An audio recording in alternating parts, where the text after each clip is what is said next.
gonna call John. If he says something, bro, I'm gonna kill somebody. All right, I'm gonna call Mikael Spikes. Hello, everybody. Welcome back to the Club Med podcast. Today, we're talking about Halloween, since tomorrow is obviously Halloween. I'm here with David, Macy, and myself, Edward. So, Hi. who wants to start us off? Halloween is a very spooky holiday, as everybody knows. And everybody kind of celebrates it differently, like depending on your age and interest level, I guess. Because I remember when I was like a little kiddo, probably until I was like 7, I would go trick-or-treating with my sister and my parents, and that was always a good time. And then after that, it just kind of became sit in your room and watch like a mildly scary movie and then go buy candy every like day after that because it's clear. But not everybody is like cool with that, and everybody takes it at different levels, so I don't know.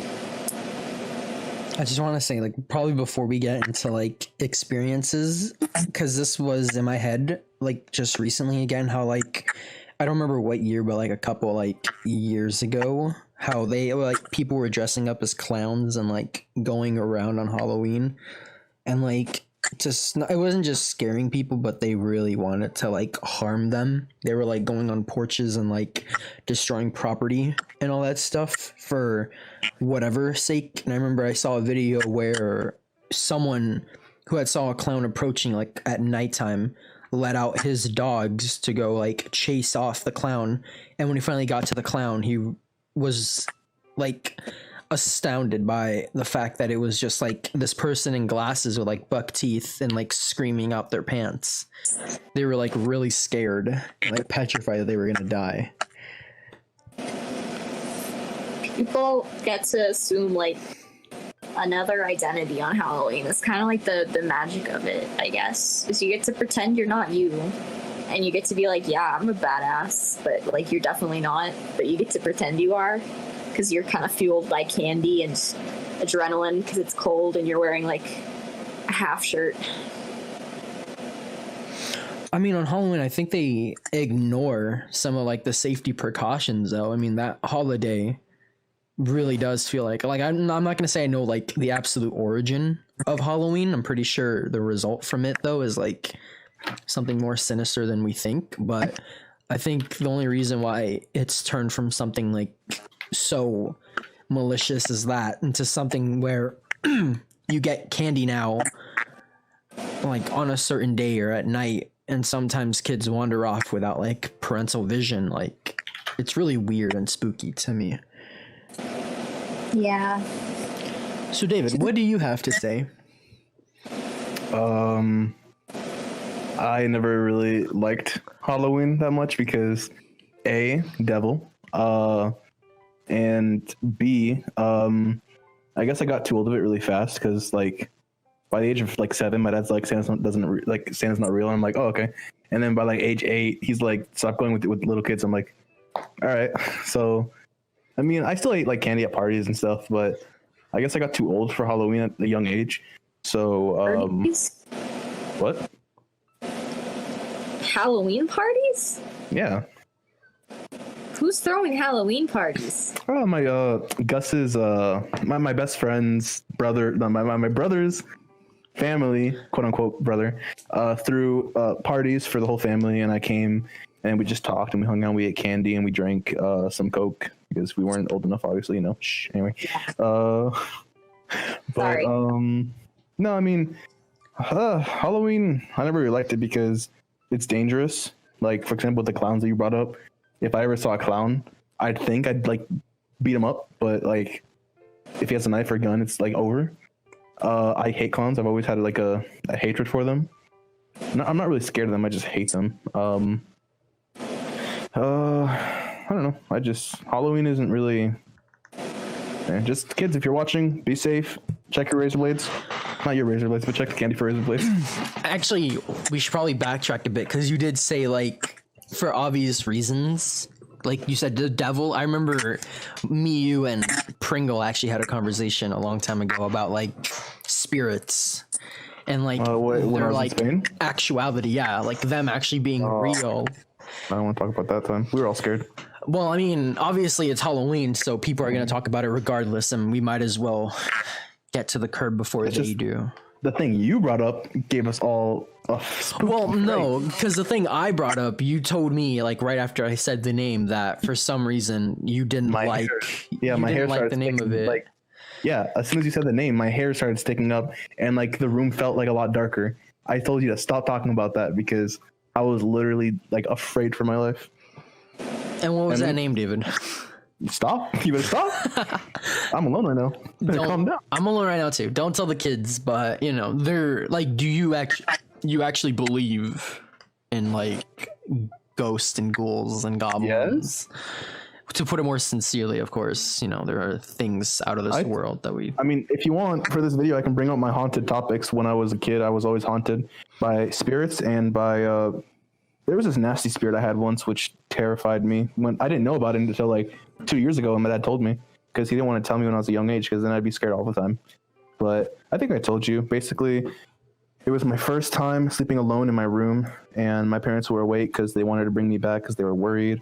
And then they heard footsteps coming from my room, and they're like, my dad's like, "Oh, here comes David." Then like something started crawling in the bed, and they lifted up the covers, and no one was there. And my mom's like, "I don't like this. We have to get David." And he's like, "It's just the spirits that are playing around." And then something slammed the bed, and my dad said, "Get David quickly. We got to get out of here." So they got me. For some reason, I was like looking out the window, which like scared them. But we got out the house, and a priest came and said that we had to go somewhere else for a while if we had any family. Then we went to Gus's house, I think it was, for a weekend. Yeah, that was my experience with a unwanted guest. But apparently my dad's lived with spirits for his whole life, and they're all not like bad spirits, but like family spirits. Like I think his grandmother and two others that I can't remember. But he always lived with spirits, but this one was nasty. It like frightened him the most. And I told you how I saw a possession, like not a possession, yeah, I saw one like with my own eyes, and that's what made me believe in God. Because if an exorcism was like right in front of me, then of course like there has to be a God. It can't just be all demons and the devil. But man, that whole thing changed my faith in an instant. Seeing that exorcism place, oh my God. Anyway, what do you guys think about exorcisms and demons and all the spooky gooblies? I mean, not so much on like exorcisms and demons, but just with the spirits. I know when I was like a little little Todd, my mom would always say that she heard me like talking to and playing with my brother, who is departed. And like she could hear him talking to me. And that's why I was like always so like annoying. And then I remember when I was probably like 7 or 8, we had to bring our kitty to the vet to be put down because she was sick. And I remember like very distinctly seeing her like flying away, just going,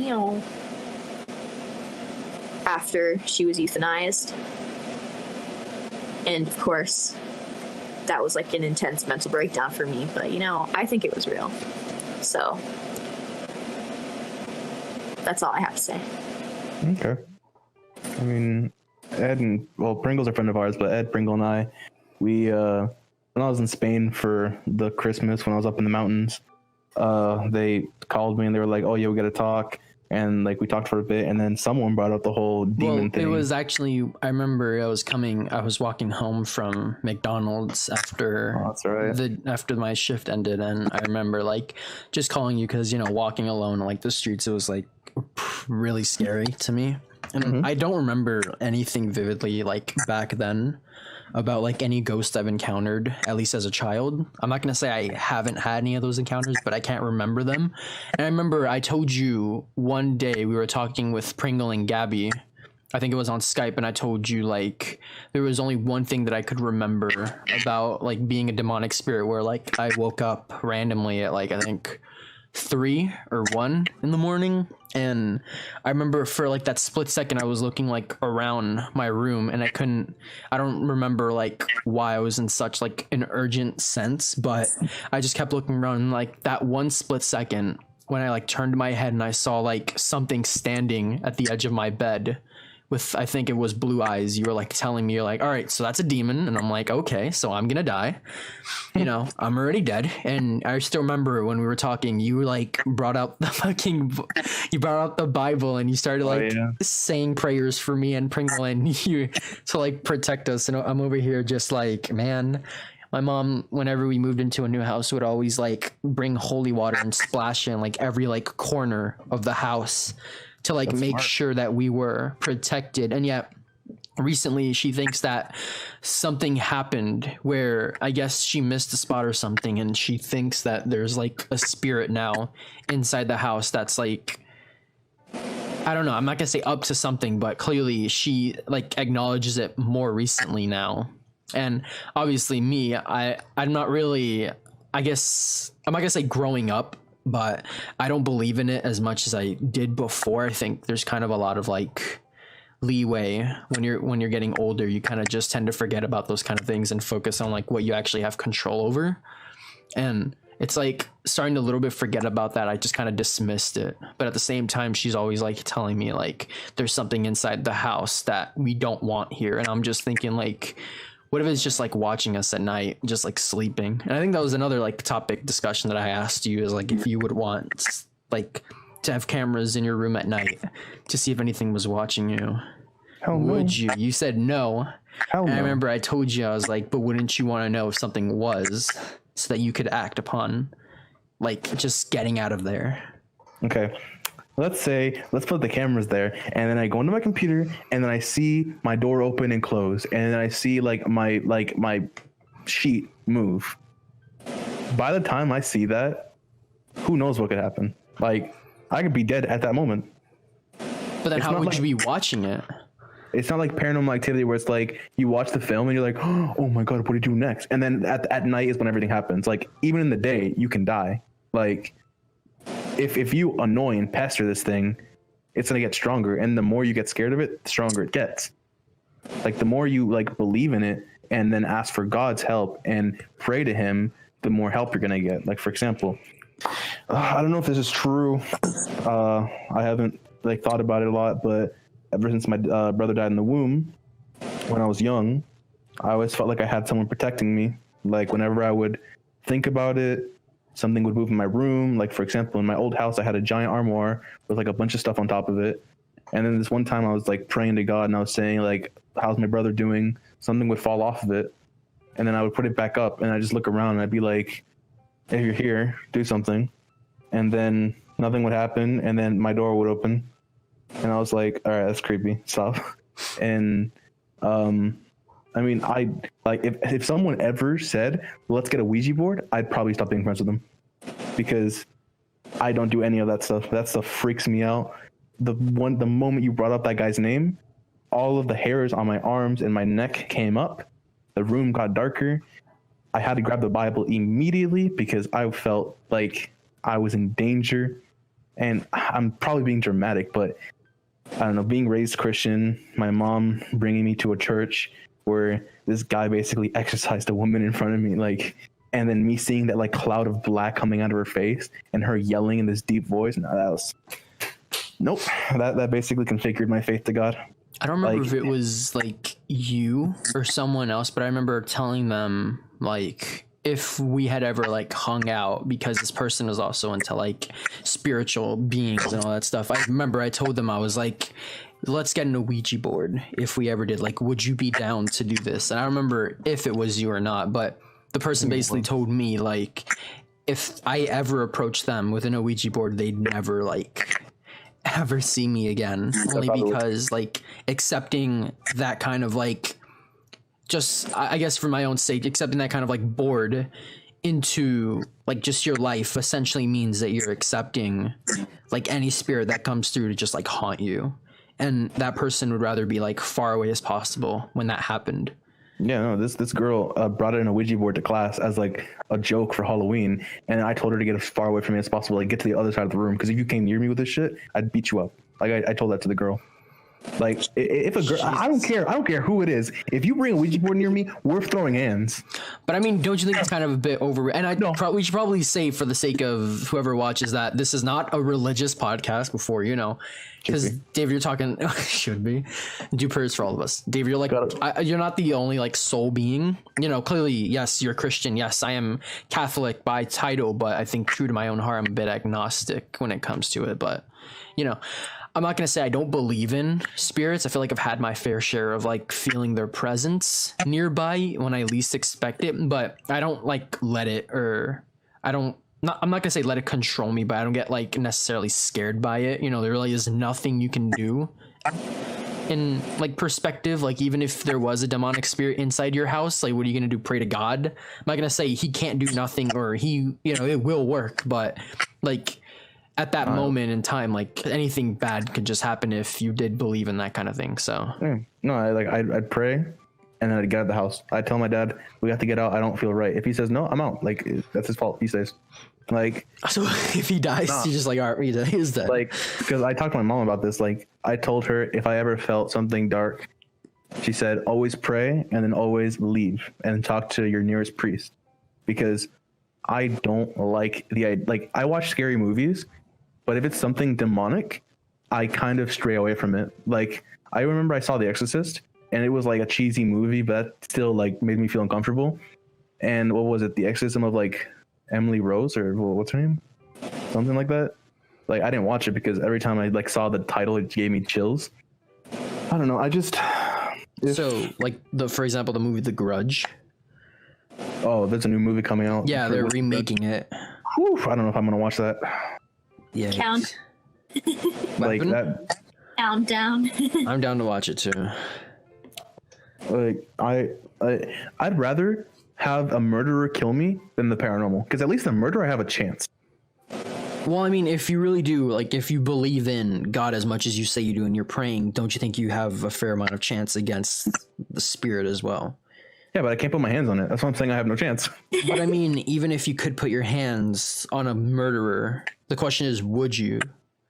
Because a murderer instead of a spirit, hell yeah. Because yes, at that point, yes, the murderer is a physical being, but at the same time, like, would you be able to defend yourself in if that were a real scenario? Let's put these two on two little handles. A murderer, if he comes close to me, I have the ability, the right, and the power to defend myself. If a spirit comes to me, I do not have the power. I have the right, but I have no power to defend myself. The right? Okay, yes, you have your right to defend yourself against the murderer, and you do have the ability to defend yourself, but the question is, are you able to? Because yes, we all know, fight or flight, a lot of us in that situation are probably going to be paralyzed before we realize even what's happening. Okay, if someone bursts through my door right now, the first thing I'd be throwing at them is my monitor. And then once they put their hands up, I'm charging at them. Well, that's what you say, but I want to assume probably in execution, your curiosity will probably come first. If anything, you will look over and be stunned. Yeah, I say that, but no one can be assured what they're doing unless they're put in training for it, like a cop or an agent or something. I say that, if I see someone with a gun, I'm going to protect my class. No, I'm probably going to shit my bricks and just sit there and cry. Probably not cry, but so just a quick question. I didn't mean to interrupt, but because you said you can defend yourself against a murderer, but a spirit you can't. What if the person is mimicking a spirit? Let's just say for the sake of Halloween, they have a mask that resembles a ghost or something, almost like that Scream character, right? What if that just approached you? I mean, if I could see skin, then I know it's. It's kind of just you try it. If it doesn't work, then you're screwed. But if it does, then go you. If I take a swing and it goes through them, I know I'm fucked. Okay. I don't know if if that'll ever happen. If they have a knife, then of course I'm gonna be all right, dog, calm down. We can talk about this. I'll look around the room, see if I have anything, and if I don't, I'm fucked. And I'll think of second thing to do. Grab my monitor, and if that doesn't work, grab the biggest thing in the room. Slap my dick on her neck. See, there you go. How do you know it's her? It's always a her. Calm down. Okay, buddy. Anyway, I don't know. Well, we kind of like went off topic because we were talking about candy and stuff, and now we're talking about. Well, I mean, it's still in relation to Halloween because the origin of Halloween was more of like a sadistic one, if anything. Could you imagine if all the Halloween stories were real? Michael Myers, Jason, Freddy Krueger. Well, I mean, I want to believe to some extent that because they do murder, to some degree, they are real. But I don't think there is like an eternal being like Jason who roams lakes. Yeah, like a man that could basically lift you up with his arm and like kills everyone that does naughty things like sex and everything. It's like I kind of like I could see it, but for him to take bullets and everything. Well, I mean, he didn't just kill people because they were having sex. He did it because they were campers, pretty much exclusively for that reason. Well, because most of the campers were bad people, but like I think there was like one or two in every movie that was just like killed because they were in the group. He doesn't know who's right and who's wrong. He's not Santa or whatever. Like he just kills because he knows that these campers probably did some bad stuff, having sex on my grounds where my mom died. Well, I mean, he has the mentality of like a 3-year-old though, because he did die, but his body aged, but his mind didn't. His mother just told him to kill everybody essentially. Jason, kill it. I mean, I'd rather fight Jason because I could die that way. Like you know how fight Jason and die. I'd rather die to Jason than die to Freddy Krueger. All right, well that's debatable. Macy, I feel like we've been taking up majority of like the spotlight. Like you probably should talk a little bit. And before anybody thinks I'm like forcing her to do anything, clearly I'm not. Yeah, they're dating, by the way, if any of you didn't know. This man, he always has to reiterate it. Yeah, I mean, come on. For whatever purpose. Yeah, I mean, they're shacking up. I'm single. I'm ready to mingle, but so it's whatever. That's the scariest thing, isn't it? Being lonely. What? I mean, it's whatever now. Now I'm happy. Should I read what the hell you just said? You just said they're shaggling up. I'm lonely. Okay, buddy. No, I said wait. No, I said I'm single. Calm down. Not lonely. That's not the same thing. Nope. I'm happy. You don't sound very happy. I am happy. All right. Well, before we do digress, Macy, if there's anything you want to like say, or hold your peace. I mean, I just started watching Scream yesterday, and I only finished half because I got scared and I wanted to go to bed. Really? So, scary movies are just whack, bro. I don't know. It's like spooky to think that they make all of these concepts and they like commercialize them because Halloween is like, ooh, spooky, murder, haha. And they commercialize like all of these ideas, and it's just like it's out there. So now everybody can be like, yeah, I'm gonna kill like Michael Myers, like in Scream, how the guy was obsessed with stuff. So he was like, yeah. Yeah, that always scares me. Like, imagine like people kill for fun, and that's what like if someone kills randomly, that's the scariest thing. If they don't have like a type or like if they don't have something to connect them to the murders. If there isn't a real motive, that's the scariest thing in the world for a cop or an FBI agent. Or anybody. Any detective world, yeah. Or just anybody. Because I could just be chilling, and it's like, I don't have anybody that dislikes me. I'm cool, I'm chilling, nobody's gonna come kill me, and then some guy's like, I don't like brunettes. Yeah, but you're redhead now, so... Or you're pink. No. Pink hair, redhead. I don't like pink. I don't like pink-haired girls. Pow, pow. I don't like punks. Pow, pow. Punk I mean, isn't that the motive, though, behind it, technically? To kill anybody who has, like, pink hair? But that's the thing that I don't mean like motive like that. I mean motive like a personal like thing. Like you kill your ex-wife versus you kill people that look like your ex-wife. That's like really scary because you don't know who you look like. You know if you pissed off your ex-husband that he could come any day and just like shank you. But if you just kind of like look like her, then you're just living your life. And he's just like, hey, you look like Karen. I'm going to kill you. And you're like, who's Karen? Ah! I mean, do you ever think there's like a justification for anybody to kill? And I know it's like weird to say it, but I did have like a topic because of it on one of my classes where we basically like asked each other, is there ever a justifiable reason that anybody would have to kill? And I know you said like self-defense, but like let's just forget that's a thing. Like if someone was just like mad almost to the extent of like harming someone else and they killed them, and they realized it was a mistake afterwards, like, do you think that goes like hand in hand with someone who does do self-defense?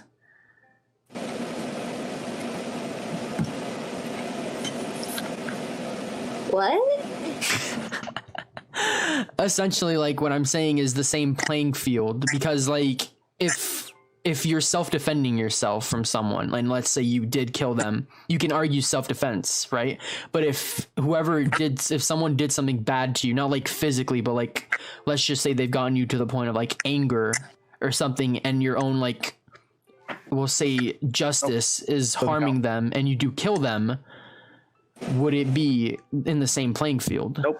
No, the only self-defense is a very tricky subject in the law. It is, yeah, So which is why I'm saying it. When I took my law class, basically, self-defense, if they go at you with a knife, you go at them with a knife. If they come at you with your fist, you don't pull out a gun. Like, that's not how it works. But I mean, would it still be considered self-defense, though? Because if they're coming at you... That's way too much force. Like, self-defense, they expect you to take the situation down with the same amount of force. If they punch you, they expect you to punch them back, not to get a bazooka and shoot them. Like, they, like, the law basically, it's so stupid, because if some kid punches me and I throw a desk at him, I'm at the fault. Like, well, are you sure that's not like debated? Like, there's an actual law that says that. That's another funny thing about the law. Let me just get off topic, because I talked to my law teacher and this pissed me off. If someone breaks into my house, steals something, and then comes to shoot me, if my dog bites him, I get in trouble. Do you actually? Yep. Like, he breaks into my house and takes my stuff, and my dog bites him, I'm held liable. That pissed me off so much. What says that, though? Like, what exactly are you, like, stating off of? Where did you read this? I don't. My law teacher told me. Then we searched it up, and then I saw that in the law book, an article. Well, can't remember now, you heard it here, folks. It's time to go vote. Time to go vote. The most scariest thing is how did we get to laws? Well, aren't we talking about Halloween? No, that's the thing, though, is what's it called? We went from self-defense to accidentally murdering somebody. Yeah, but how did we get to self-defense? We got to. Well, you're the one who said, "Let me go off topic here." I said I'm gonna defend myself against a spirit or something else. Then you brought up the law. So let's go back to Halloween. I didn't bring up the law. I brought up killing someone. Period. Which is technically still something in its own, like, scary. You know, death is a very scary thing. I remember reading something how, like, everyone wants to go to heaven, but no one wants to die. That process of, like, getting started can be attributed to, like, anything. And yes, majority of times it's mostly like analyzed as sort of like motivation wise. Like, you have to start somewhere, and if you refuse to start, you're not going to get to where you need to be. But that's for a different discussion. But I was pretty much saying are they on, like, the same level playing field? Because if someone did, let's say, like, their intent was to harm you, let's just say through words, and you didn't like it, you got fed up, they pretty much drove you to the extent of, like, insanity, and you did kill them, you sure that wouldn't be considered, like, self-defense? Maybe not by the law, but, like, their own, like, merits.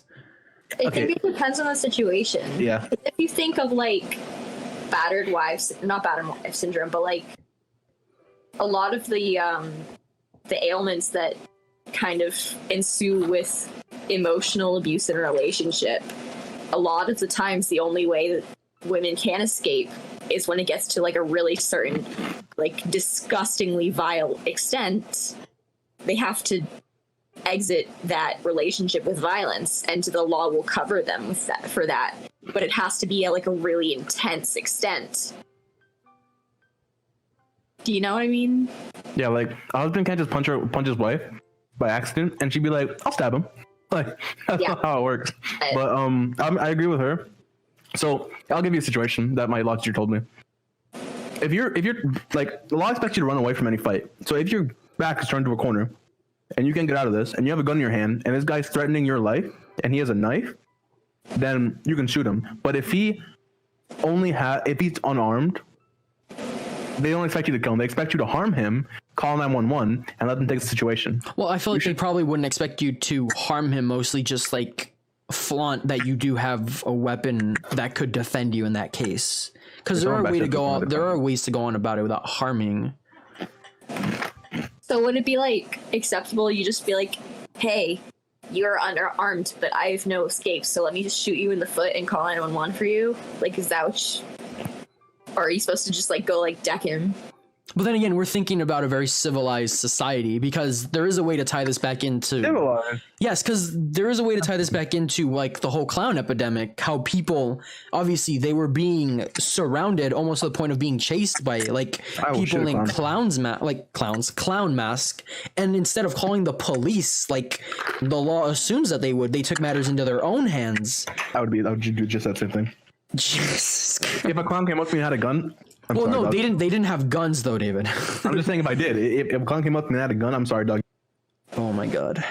I hate clowns. And you'd spend a couple years in jail. No. Yes, you will. I'd have a good lawyer. Me. Got him. Anyway, Jesus, so, your own defense attorney. So basically, the law is one of the most bitchiest things in the world. In law class, I was struggling because every time I would answer, she'd be like, "You're right, but," and I'd be like, "Okay, so I'm not right." Like, just tell me I'm wrong, because like technically I'm right, but the law says otherwise. If some guy comes up to me with a knife, he stabs me. No, he doesn't even stab me. He's about to punch me, and I shoot him. The defense attorney could easily pin it on me, saying it's murder. All right, so before we do get into the logistics, let's remember that we're not trying to stray off topic, because you asked like where did the law even come in, and you keep going back to like in law class. Anyway,